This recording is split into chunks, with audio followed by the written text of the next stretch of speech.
ایک نماز کی پابندی۔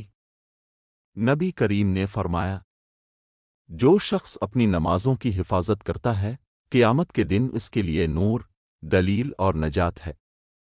یعنی نماز جہنم سے بچنے کا سب سے بڑا ذریعہ ہے۔ 2 روزہ رکھنا۔ حدیث میں آتا ہے، روزہ جہنم کی آگ سے بچاؤ کی ڈھال ہے۔ یعنی روزہ انسان کو گناہوں اور آگ سے بچاتا ہے۔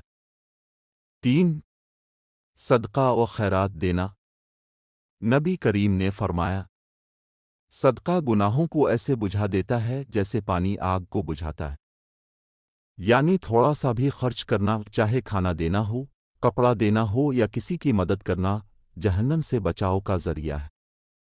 4 غصہ اور ظلم سے بچنا۔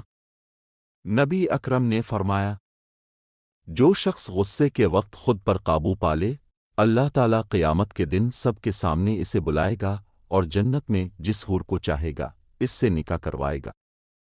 یعنی غصہ برداشت کرنا اور معاف کر دینا جہنم سے بچنے والا عمل ہے۔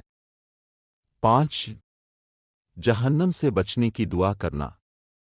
نبی کریم نے فرمایا، جو شخص 3 مرتبہ اللہ سے جہنم سے پناہ مانگتا ہے، جہنم خود کہتی ہے، اے اللہ، اسے جہنم سے بچا لے۔ لہذا روزانہ یہ دعا پڑھنا بہت فائدہ مند ہے۔